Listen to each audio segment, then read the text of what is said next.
Part 2 की starting में हमें अयान को दिखाया जाता है जो कि क्विंग की बातें सुनकर एकदम शॉक हो गया था और वो क्विंग को खुद से दूर करते हुए कहता है, तुमने अभी क्या कहा? क्विंग कहती है, अयान तुम भी जानते हो डे बाय डे जी हाओ की लेग्स और भी ज़्यादा वीक होती जा रही है और जी हाओ आगे कभी भी डांस नहीं कर पाएगा, इसीलिए मैं तुमसे बेग करती हूँ कि तुम अपनी लेग्स जी हाओ को दे दो। अयान कहता है, तुम चाहती हो कि मैं अपनी लेग्स जी हाओ को दे दूँ? क्या तुमने इस बारे में मुझसे कंसिडर किया? जिस पर क्विंग अयान का हाथ पकड़ते हुए कहती है, अयान तुम फिक्र मत करो, आजकल लेग ट्रांसप्लांट टेक्नोलॉजी बहुत ही ज़्यादा नेचुरल है और जब तुम अपनी लेग्स जी हाओ को दे दोगे उसके बाद हम दोनों शादी कर लेंगे और मैं हमेशा तुम्हारा ध्यान रखूंगी।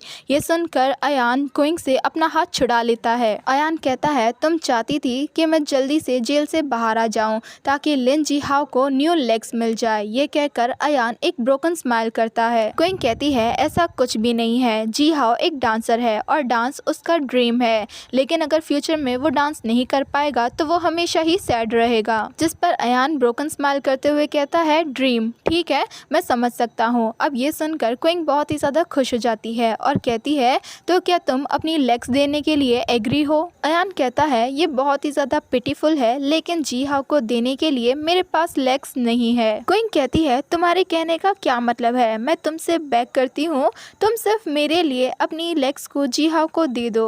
गाइस, ये लड़की कितनी ज़्यादा बेशर्म है, मतलब कि अयान इसका फियांसे है लेकिन हमेशा उस जी हाओ के आसपास मंडराती रहती है, मतलब कि हस्बैंड कोई और लवर कोई और। सॉरी गाइस, मैं सच में खुद को कंट्रोल नहीं कर पाई। By the way, back to the story. तभी रुओ के साथ वहाँ पर जी हाओ आ जाता है। क्विंग जब वहाँ पर जी हाओ को देखती है तो वो भागकर जी हाओ के पास चली जाती है और वो जी हाओ से कहती है, वो अब कैसा है? जिस पर क्विंग बताती है, डॉक्टर ने कहा है जी हाओ को जल्दी से लेग्स ट्रांसप्लांट की ज़रूरत है, वरना उसकी हालत और भी ज़्यादा ख़राब हो सकती है और जी हाओ के लिए दोबारा से खड़ा हो पाना और भी ज़्यादा मुश्किल हो जाएगा। जी हाओ यहाँ पर एक्टिंग करते हुए कहता है, क्विंग तुम मेरे बारे में फ़िक्र मत करो, मैं बिल्कुल ठीक हूँ। जिस पर क्विंग अयान को देखते हुए कहती है, अयान जी हाओ बहुत ही बुरी कंडीशन में है, मैं तुमसे बेग करती हूँ तुम अपनी लेग्स उसे दे दो। तभी रो भी कहती है, अयान अगर जी हाओ तुम्हारा स्टैंड नहीं लेता तो तुम अभी भी उस जेल में होते, तुम पर जी हाओ का बहुत बड़ा एहसान है, तो तुम अपनी लेग्स जी हाओ को दे दो। और क्या तुम ऐसा नहीं करना चाहते हो? अयान अपने मन में कहता है, अगर मैं इसे कंपनसेट करूं तो मुझे कौन कंपनसेट करेगा? तभी अयान उन लोगों से कहता है, मैंने बोला है कि मेरे पास जी हाओ को देने के लिए लेग्स नहीं है। जी हाओ दोबारा से अपना वही ड्रामा स्टार्ट कर देता है और कहता है, मैं बिल्कुल ठीक हूँ, ये सब कुछ मेरी गलती है। इतने सालों तक मैं लिन फैमिली में यंग मास्टर बनकर रहा जो कि मेरे ब्रदर अयान की जगह है और अब मैं अपने ब्रदर को कैसे कह सकता हूँ मुझे लेग्स देने के लिए? ये कितना ज़्यादा ड्रामा करता है, ये कभी थकता नहीं है क्या? तभी उसकी बेवकूफ़ बहन कहती है, जी हाओ तुम बस बहुत ही ज़्यादा काइंड हो, सच में ये कितनी बड़ी बेवकूफ़ है, पता नहीं ये कंपनी कैसे चलाती होगी। डेफिनेटली लिन फैमिली की कंपनी फ्यूचर में डूबने वाली है। दूसरी बेवकूफ़ क्विंग कहती है, जी हाओ तुम टेंशन मत लो, मैं डेफिनेटली तुम्हें ठीक करने का कोई ना कोई तरीका ढूंढ लूंगी। तभी जी हाओ अपनी रियल पर्सनैलिटी में आते हुए अपने मन में कहता है, अयान तुम्हें क्या लगता है अगर तुम ये नहीं करना चाहते हो तो मेरे पास कोई दूसरा रास्ता नहीं है? सीन शिफ्ट होता है और हमें अयान को दिखाया जाता है जो कि अपनी पैकिंग कर रहा होता है बिकॉज उसने डिसाइड कर लिया था कि वो अब इस लिन फैमिली में नहीं रहेगा। तभी अयान एक बॉक्स को देखने लगता है जिसके अंदर एक टाई और ब्रोच होता है। अयान फ्लैशबैक याद करता है जहाँ पर सभी लोग जी हाओ के लिए बहुत ही एक्सपेंसिव गिफ्ट लेकर आए थे। तभी रो अयान को आवाज़ देती है और उसे वहाँ आने के लिए कहती है। अयान जब वहाँ पर आता है तो मॉम अयान को एक बॉक्स देती है और कहती है, ओरिजिनली मैं ये जी हाओ के लिए लेकर आई थी लेकिन जी हाओ को ये पसंद नहीं आया तो तुम इसे रख सकते हो। अयान जब उस बॉक्स को खोलकर देखता है तो उसके अंदर वही टाई और ब्रोच होता है जिसे देखकर अयान बहुत ही ज़्यादा खुश हो गया था बिकॉज ये पहला गिफ्ट था जो कि उसकी फैमिली ने उसे दिया था। अयान प्रेजेंट में ये सब कुछ याद करता है और वो कहता है, जी हाओ की अनवांटेड चीज़ें मेरे लिए हमेशा ट्रेजर रही, अयान तुम हमेशा ही बेवकूफ़ बने रहे। ये सब कुछ कहकर अयान उस बॉक्स को डस्टबिन में फेंक देता है। अयान कहता है, अब मेरा इस फैमिली से कोई भी लेना देना नहीं है। ये कहकर अयान अपना सामान लेकर उस रूम से चला जाता है। अयान जब उस घर से जाने ही वाला होता है तभी उसके पास क्विंग की कॉल आती है जिसे अयान पिक कर लेता है।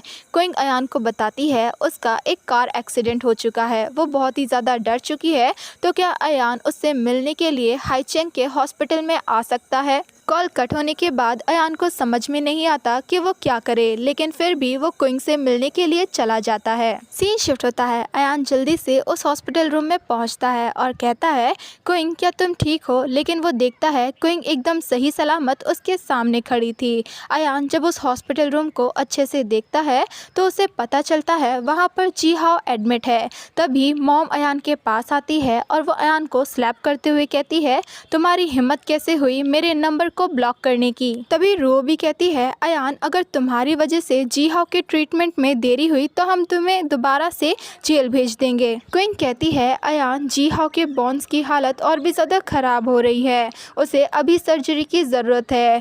तो जैसे ही क्विंग आगे कहने वाली थी तभी अयान कहता है तो तुमने मुझे ट्रिक करके यहाँ पर बुला लिया ताकि तुम मेरी लेग्स जी हाओ को दे सको, क्या यही बात है? मैंने कभी भी इस बारे में नहीं सोचा था। मॉम अयान से कहती है अयान क्या तुम्हें थोड़ा सा भी रिग्रेट है? जी हाओ तुम्हारा ब्रदर है, अगर तुम उसे 1 लेग दे भी दोगे तो क्या ही हो जाएगा। तभी रो भी गुस्से में चिल्लाते हुए कहती है अयान तुम ये मत भूलो कि तुम लिन फैमिली के मेंबर हो, क्या तुम्हारी 1 लेग तुम्हारी फैमिली से ज़्यादा तुम्हारे लिए इम्पोर्टेंट है? अयान कहता है फैमिली, क्या इतने सालों में तुम में से किसी ने भी मुझे फैमिली की तरह ट्रीट किया और अब तुम चाहते हो कि मैं अपनी लेग्स जी हाओ को दे दूँ? देन तुम लोग मुझे अपनी फैमिली एडमिट कर लोगे, क्या तुम्हें ये इतना ज़्यादा फ़नी लगता है? तभी क्विंग अयान के पास जाकर उसका हाथ पकड़ लेती है और कहती है अयान ऐसा कुछ भी नहीं है, हमने तुम्हें यहाँ पर बुलाया है ताकि हम लोग तुम्हारे साथ इसके बारे में डिस्कशन कर सकें। अयान क्विंग से अपना हाथ छुड़ाते हुए कहता है क्विंग तुमने ऑलरेडी मुझे यहाँ पर लाने के लिए ट्रिक कर दिया है और अब तुम कह रही हो कि तुम इस बारे में मुझसे डिस्कशन करना चाहती हो, जिस पर क्विंग अयान को कुछ भी नहीं कह पाती। जब जी हाओ ये देखता है तो वो दोबारा से अपना ड्रामा करना स्टार्ट कर देता है और वो ऐसा प्रिटेंड करता है जैसे उसे बहुत ही ज़्यादा दर्द हो रहा है, जिस पर वो तीनों ही जी हाओ के आसपास इकट्ठी हो जाती है और उसके लिए बहुत ही ज़्यादा फिक्र करने लगती है। क्विंग अयान से कहती है अयान मैं तुमसे बेग करती हूँ, अगर जी हाओ की सर्जरी जल्दी से नहीं हुई तो वो कभी भी अपनी लाइफ में खड़ा नहीं हो पाएगा। अयान कहता है क्विंग तुम अभी भी यही चाहती हो कि मैं अपनी लेग्स जी हाओ को दे दूँ, क्या तुमने कभी भी मेरे बारे में सोचा है अगर मैं अपनी लेग्स जी हाओ को दे दूंगा तो क्या मैं डिसेबल नहीं हो जाऊंगा? तभी रो जी हाओ का साइड लेते हुए कहती है जी हाओ की लेग्स डांस करने के लिए है और तुम्हारी लेग्स सिर्फ वॉक करने के लिए है, आखिर तुम अपना कंपैरिजन जी हाओ के साथ कैसे कर सकते हो? क्विंग कहती है रो बिल्कुल सही कह रही है, तुम तो ट्रांसप्लांट के बाद भी खड़े हो सकते हो, लेकिन जी हाओ के बारे में क्या? वो कभी भी डांस नहीं कर पाएगा, आखिर तुम इतने ज़्यादा सेल्फिश कैसे हो सकते हो? अयान एक ब्रोकन स्माइल करते हुए अपने मन में कहता है ये लोग ऐसा एक्ट कर रहे हैं जैसे ये लोग बिल्कुल भी सेल्फिश नहीं है, लेकिन इन लोगों की आंखों में मेरी वैल्यू जी हाओ के एक फिंगर के बराबर भी नहीं है। तभी अयान कहता है तुम लोग चाहते हो कि मैं सेल्फिश ना बनूं, लेकिन क्या तुम में से किसी ने भी मुझसे पूछा है कि मैं क्या चाहता हूँ? तुम लोग बस इतना चाहते हो कि मैं अपनी लेग्स जी हाओ को दे दूँ, यहाँ तक कि कभी इस बारे में सोचा भी नहीं। मॉम अयान से कहती है अगर तुमने आज अपनी लेग्स जी हाओ को नहीं दी तो तुम यहाँ से जाने के बारे में सोचना भी मत। ये कहकर मॉम वहाँ पर गार्ड्स बुला लेती है और वो अयान को पकड़ने के लिए कह देती है। तभी जी हाओ अपने मन में कहता है मैंने तुमसे कहा था ना मेरे पास और भी तरीके हैं तुमसे तुम्हारी लेग्स लेने के। तभी वहाँ पर बहुत सारे गार्ड्स आ जाते हैं और वो अयान को पकड़ लेते हैं। अयान उन लोगों से छूटने की कोशिश करता है लेकिन वो ऐसा नहीं कर पाता। तभी वहाँ पर ग्रैंड मॉम आ जाती है, जिन्हें देखकर मॉम एकदम शॉक हो जाती है। ग्रैंड मॉम अयान को छोड़ने के लिए कहती है। तभी ग्रैंड माँ उन गार्ड्स के पास आती है और वो अयान को उन लोगों से छुड़ा लेती है। अब ये सब कुछ देखकर तो वहाँ पर जितने भी लोग होते हैं उन लोगों का मुंह बन जाता है। ग्रैंड माँ अयान से कहती है माय प्रीशियस ग्रैंडसन, मुझे तुम्हें देखने दो, क्या तुम ठीक हो? जिस पर अयान कहता है ग्रैंड माँ मैं बिल्कुल ठीक हूँ। अब ग्रैंड माँ अयान को देखने लगती है और वो अयान से कहती है तुम इतने ज़्यादा थिन कैसे हो गए? ये सारी मेरी गलती है, मुझे इन लोगों को तुम्हें जेल नहीं भेजने देना चाहिए था। तभी अयान कहता है ग्रैंड माँ, ग्रैंड पा के मैटर से सच में मेरा कोई भी लेना देना नहीं है। जिस पर ग्रैंड माँ कहती है मुझे हमेशा से तुम पर बिलीव है, तुमने ऐसा कुछ भी नहीं किया होगा। ग्रैंड माँ साफ साफ उन लोगों से कह देती है जब तक मैं यहाँ पर हूँ मैं किसी को भी अपने ग्रैंडसन को टच करने के लिए अलाउ नहीं करूँगी। रो कहती है ग्रैंड माँ, अयान एक कंपल्सिव लायर है, आप इस पर बिलीव नहीं कर सकती। तभी मॉम भी कहती है रो बिल्कुल सही कह रही है, मैं जानती हूँ मेरा अपना सन बेस्ट है, मैं बेस्ट को अच्छे से जानती हूँ। जी हाओ अभी हॉस्पिटल बेड पर है और उसकी कभी भी डेथ हो सकती है। जी हाओ का एल्डर ब्रदर होने के नाते अयान उसे अपनी लेग्स भी नहीं दे सकता, ये बस एक हार्टलेस पर्सन है। रो कहती है ग्रैंड माँ, जी हाओ अडॉप्टेड है लेकिन वो अयान की तरह ही आपका ग्रैंडसन है, आप सिर्फ अयान को ही फेवर नहीं कर सकती। तभी ग्रैंड मॉम गुस्से में कहती है मुझे लगता है कि वो तुम लोग हो जो कि इन दोनों में डिफरेंस करते हो, तुम लोग सिर्फ जी हाओ की ही फिक्र करते हो जैसे कि वही सब कुछ हो, लेकिन तुम में से कोई भी अयान के बारे में नहीं सोचता है। अगर अयान अपनी लेग्स खो देगा तो इन फ्यूचर उसकी लाइफ का क्या होगा। क्वीन कहती है अयान अपनी लेग्स जी हाओ को दे देगा तो मैं उससे शादी कर लूंगी और उसका हमेशा ध्यान रखूंगी। ग्रैंड मॉम चिल्लाते हुए इसके लिए मना कर देती है और कहती है मैं किसी को भी अलाउ नहीं करूंगी अपने ग्रैंडसन को हर्ट करने के लिए। जी हाओ को ये सब कुछ देखकर गुस्सा आ रहा था और वो अपने मन में कहता है ये ओल्ड वुमेन अभी यहाँ पर क्यों है। जी हाओ यहाँ पर ड्रामा करना स्टार्ट कर देता है जैसे कि उसे बहुत ही ज़्यादा दर्द हो रहा है। अब यहाँ पर जी हाओ का ड्रामा इन 3 स्टूपिड वुमेन्स को कहाँ समझ में आने वाला था, इसीलिए वो तीनों ही जी हाओ की फिक्र करने लगती है। तभी वहाँ पर डॉक्टर भी आ जाता है। डॉक्टर जी हाओ को देखकर इशारा करता है, मतलब कि ये डॉक्टर भी जी हाओ का ही प्लान है।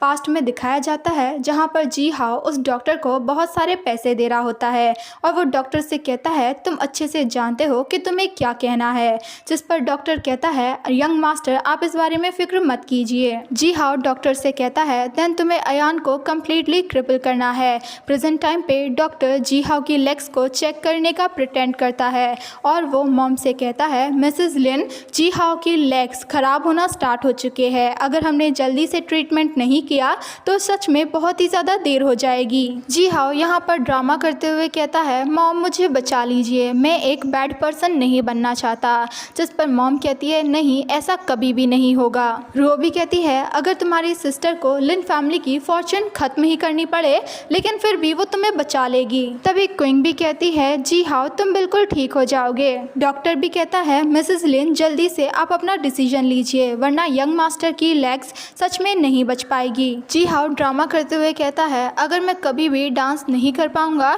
तब तो मुझे डेफिनेटली मर जाना चाहिए। ये कहकर जी हाओ बेड से उठने ही वाला होता है लेकिन तभी वो 3 स्टूपिड वुमेन्स उसे रोक लेती है। तभी मॉम गार्ड्स को ऑर्डर देती है कि वो ग्रैंड मॉम और अयान को पकड़ ले, जिस पर बॉडीगार्ड्स आकर उन दोनों को पकड़ लेते हैं। मॉम गार्ड्स को ऑर्डर देती है कि वो अयान के पैर को तोड़ दे, जिस पर गार्ड्स आयरन स्टिक से अयान के लेग्स को मारने ही वाला था लेकिन वो फ्लोर को मारता है, जिसे देखकर मॉम को गुस्सा आ जाता है और वो गार्ड से उस आयरन स्टिक को लेकर अयान के पैरों पर मारती है, जिसकी वजह से अयान की आर्टिफिशियल लेग दूर जाकर गिरती है और अयान भी नीचे गिर जाता है। मॉम जब ये देखती है तो वो एकदम शॉक हो जाती है और उनके हाथों से आयरन स्टिक नीचे गिर जाती है और वहाँ पर मौजूद जितने भी लोग होते हैं वो भी ये सब कुछ देखकर एकदम शॉक हो जाते हैं। ग्रैंड मॉम गार्ड से खुद को छुड़ाकर अयान के पास भाग कर आती है और वो अयान को हक करके रोने लगती है। ग्रैंड माँ अयान से कहती है माय पुअर ग्रैंडसन, तुम्हारी लेग्स को क्या हुआ। ग्रैंड मॉम गुस्से से उन लोगों की तरफ देखने लगती है और वो खड़ी होकर उन लोगों पर गुस्सा करते हुए कहती है तुम एग्जैक्टली उसे क्या तकलीफ देना चाहते थे। तभी क्वीन कहती है अयान तुम्हारे लेग्स को क्या हुआ, जिस पर अयान गुस्से में क्वीन को देखने लगता है और वो कहता है पहले जब तुम लोगों ने मुझे जेल भेजा तो क्या तुमने ज़रा सा भी नहीं सोचा क्या होगा अगर मुझे जेल के अंदर टॉर्चर किया गया तो। रो कहती है तुम्हारे कहने का मतलब है कि जेल के अंदर तुम्हारे लेग्स को तोड़ दिया गया, तो फिर तुमने हम लोगों को क्यों नहीं बताया। रो की ये सारी बातें सुनकर अयान हंसने लगता है और वो कहता है अगर मैं तुम लोगों से कहूँ क्या तुम लोग इस बारे में केयर भी करते हो।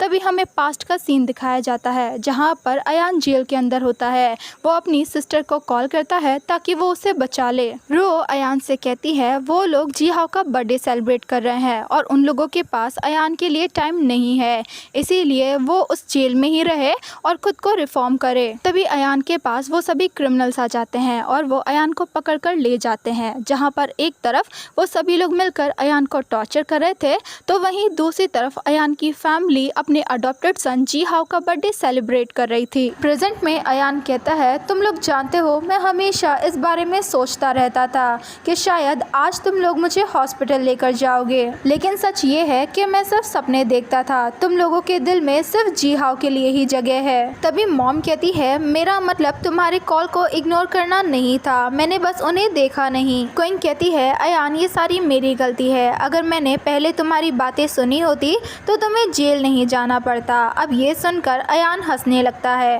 अयान अपने मन में कहता है, अब रिग्रेट करने का कोई भी फायदा नहीं है, बिकॉज अब ऑलरेडी मेरी हालत ऐसी हो चुकी है और अब इन सब के लिए सच में बहुत देर हो चुकी है। रो कहती है, मैं एडमिट करती हूँ कि हम लोग गलत हैं, लेकिन क्या ये सब कुछ तुम्हारी अपनी वजह से नहीं हुआ? अगर तुम पहले ग्रैंडपा को पॉइजन नहीं देते तो ग्रैंडपा वेजिटेटिव स्टेट में नहीं जाते और हम लोगों को तुम्हें जेल नहीं भेजना होता और ये सब कुछ भी नहीं होता। ये सब कुछ तुम्हारी अपनी गलती है, तुमने जो कुछ किया है उसके लिए ही तुमने रीपे किया है। अयान स्माइल करते हुए कहता है, ये मेरी अपनी गलती है, मैं ये डिजर्व करता हूँ। जिस पर रो कहती है, तो क्या मैं गलत कह रही हूँ? जी हाओ दोबारा से अपना ड्रामा स्टार्ट कर देता है और कहता है, ब्रदर सिस्टर ये सारी मेरी गलती है। जब अयान वापस लिन फैमिली में आया था तो मुझे लिन फैमिली को छोड़ देना चाहिए था। देन आप लोग मेरी वजह से फाइट नहीं करते, मुझे तो डेफिनेटली मर ही जाना चाहिए। ये कहकर जब जी हाओ वहाँ से जाने वाला था तब ये तीनों बेवकूफ़ औरतें उसके पास आ जाती है और उसे रोकने लगती है। क्विंग कहती है, जी हाओ तुम ये सब कुछ मत कहो, हम तुम्हें इसके लिए ब्लेम नहीं कर रहे हैं।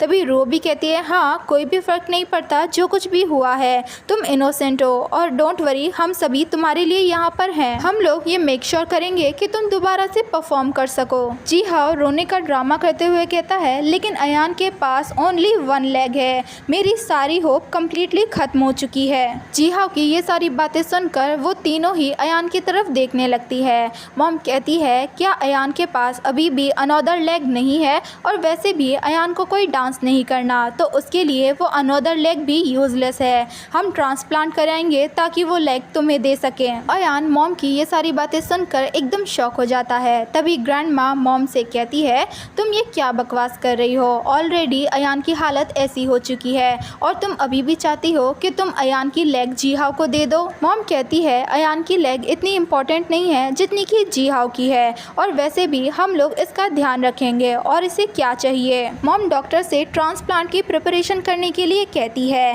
देन डॉक्टर और गार्ड्स जाकर अयान को पकड़ लेते हैं। तभी बाकी लोग भी अयान के पास आ जाते हैं। क्विंग अयान से कहती है, अयान ट्रांसप्लांट टेक्नोलॉजी अब नेचुरल हो चुकी है, तुम में बस जाकर सोना है। मैं तुमसे प्रॉमिस करती हूँ सर्जरी के बाद मैं तुमसे शादी करूंगी और हमेशा तुम्हारा ख्याल रखूंगी। अयान गार्ड से खुद को छुड़ाने की कोशिश करता है, लेकिन अफसोस वो ऐसा नहीं कर पाता। तभी ग्रैंड मॉम क्विंग से कहती है, किसे तुम्हारी केयर की ज़रूरत है, तुम लोग अयान को ऐसे ट्रीट नहीं कर सकते, उसे जाने दो। जब ग्रैंड माँ अयान को छुड़ाने की कोशिश कर रही थी तभी उन्हें धक्का लगता है और वो नीचे गिर जाती है, जिसे देखकर अयान को गुस्सा आता है और वो अपने आप को छुड़ा लेता है। अयान कहता है, ठीक है मैं ये करूँगा, तुम लोगों को मेरी लेग चाहिए थी ना, तो आओ और ले लो। अयान उन लोगों को अपनी अनदर लेग दिखाता है और वो भी आर्टिफिशियल होती है, जिसे देखकर वो लोग एकदम शॉक हो जाते हैं। अयान उस आर्टिफिशियल लेग को अपने हाथों में लेकर कहता है, तुम्हें ये चाहिए थी ना, आओ और ले लो। और इसी के साथ ये पार्ट यहीं पर ख़त्म होता है।